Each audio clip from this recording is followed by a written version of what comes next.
doctor, buen día. Buen día, Germán, ¿cómo está? Pero bien, doctor.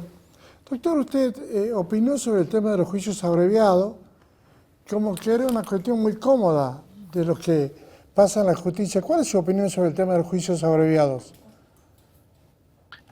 Yo me opongo al juicio abreviado porque si bien fue redactado el artículo para beneficiar el sistema de administración de justicia, es decir, para hacerlo más rápido, hace una exclusión muy importante y muy grave de las víctimas de los delitos. Si a usted le roban el televisor, Germán, y usted en el juicio abreviado, el fiscal y el abogado defensor estipulan una pena de prisión mínima, se imaginen, no sé, 1 año de prisión en suspenso. La víctima de ese delito, si no tiene un abogado, no se puede oponer y se transforma en una gran dificultad para todos los que son víctimas de los delitos más comunes como el robo, el hurto, las estafas, donde si usted no tiene un abogado, el juicio abreviado lo pacta el fiscal y el abogado defensor del acusado y usted queda afuera. Doctor, ¿y el defensor oficial no interviene en este caso? El defensor oficial interviene siempre y cuando el acusado sea aquel que tenga el poder de no tenga abogado defensor. La defensoría oficial no interviene en representación de las víctimas. Solamente puede hacerlo si la víctima es una persona muy carenciada y prueba que no tiene ningún recurso. Le pongo un ejemplo, porque para que la gente lo entienda, hay un juicio abreviado previsto en el Código Federal y hay otro juicio tipo abreviado en el Código Provincial. Son parecidos. En el ámbito de la justicia federal hay un defensor oficial de las víctimas. Pero si usted no puede demostrar que no tiene ninguna propiedad, que esté de una persona pobre, etcétera, no tiene la posibilidad de tener patrocinio jurídico. Si alguien le roba a cualquiera de los compañeros que tenga un trabajo estable, por ejemplo, no puede pedir el patrocinio jurídico gratuito del defensor oficial federal de la víctima para poder participar o oponerse al juicio abreviado. Es un grave problema que tiene la legislación provincial y federal, donde la víctima está excluida y si usted quiere participar, no solamente va a perder el televisor, sino que además va a tener que pagarle a un abogado para oponerse a las penas que son realmente ridículas en muchos casos, en donde se pacta entre el fiscal y el defensor oficial. Pero usted sabe, doctor, que Tucumán, una de estas consultas vale 500.000 pesos más los impuestos. Estamos hablando de casi el valor del televisor. Eso le cuesta conseguir un abogado en forma privada en Tucumán. Por eso es una barbaridad.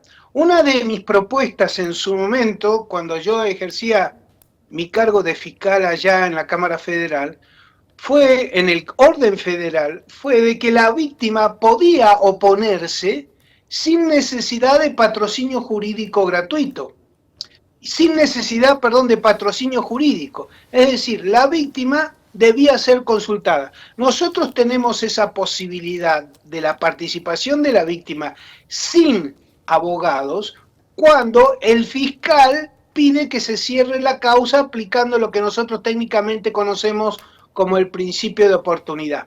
Yo decía, ¿por qué no aplicar ese mismo criterio al juicio abreviado? Pero bueno, no he tenido mucha suerte en ese sentido. Pero doctor, usted me dice que una persona que tenga un puesto público, un puesto de alguna actividad, ya no se lo considera que puede tener defensor oficial, es decir, quiere decir que solo los defensores oficiales solamente para quién atiende, para aquellos que son pobres, pobres. Hay que pensar de que el defensor, para que también la gente no se confunda, ¿no? El defensor oficial es el que patrocina jurídicamente al delincuente.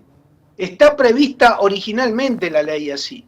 Pero además está previsto también de que un defensor oficial patrocine a la víctima si ésta no tiene recursos económicos y puede demostrar acabadamente que no tiene recursos económicos.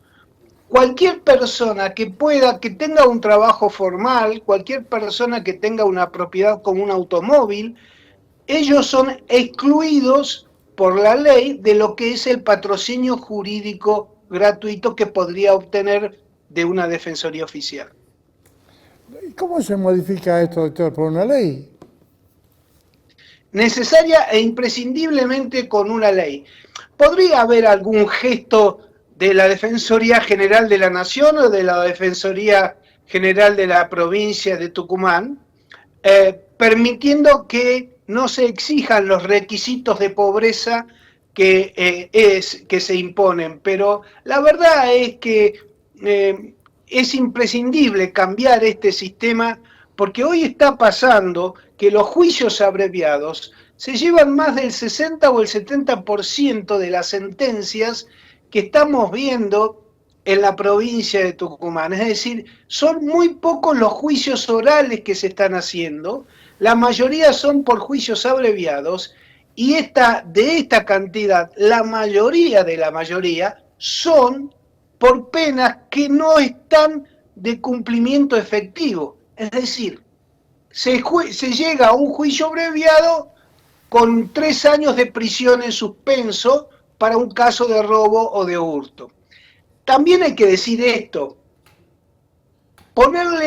que el fiscal acuerde un juicio abreviado con el abogado defensor es para que el acusado del delito tenga una pena mucho menor y el fiscal se saque el caso de encima de un modo rápido.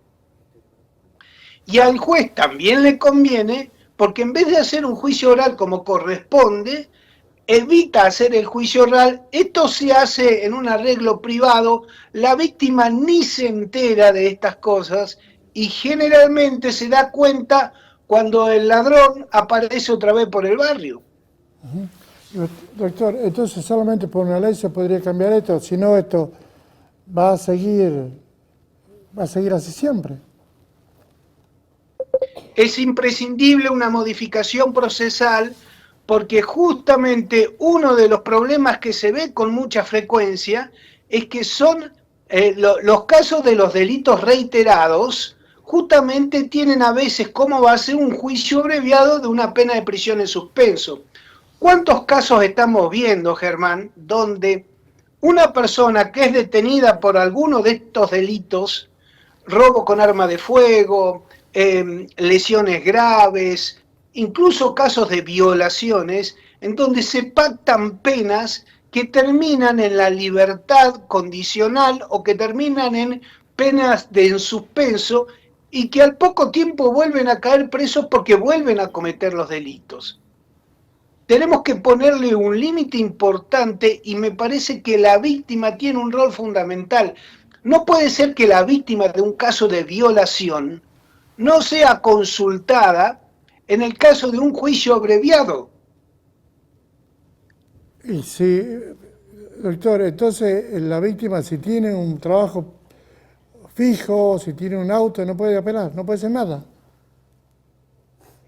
Ni siquiera se entera, Germán. ¿Usted cree que la justicia va bien así? Definitivamente no, porque el juicio abreviado también puede jugar en contra del propio acusado. Imagine usted que, y este es otro dato estadístico que deberíamos tener al alcance de la mano y que se nos oculta, pero imagine usted que una persona que está presa en este momento, que tiene una pena que tiene una prisión preventiva en este momento, y le dan a elegir la posibilidad de hacer un juicio oral estando presa o un juicio abreviado y le dan la inmediata libertad. ¿Qué cree que va a elegir esa persona? Claro. Aún siendo inocente. Doctor Gustavo Gómez, vamos a seguir hablando de este tema, doctor. Le agradezco mucho la gentileza y la semana que viene me gustaría hablar con usted del tema de las mediaciones, doctor. Estas mediaciones obligatorias para lo que cuesta Tucumán, una mediación. Mire, estoy a su disposición, pero recuerde también, Germán, mis límites, por favor. Sí. Yo tengo siempre una dedicación especial a los procesos penales. Y yo sé también, en los casos de mediación, se están extendiendo en Tucumán a los juicios civiles y laborales, ¿no? Ahí ya no podría opinar, por favor. Gracias, doctor. Les mando un gran abrazo, doctor Gustavo. ¿Dónde está ahora usted, doctor? ¿En qué lugar? En este momento estoy en la Patagonia, en la casa de mi suegra. Un abrazo, doctor. Gracias a usted. Adiós.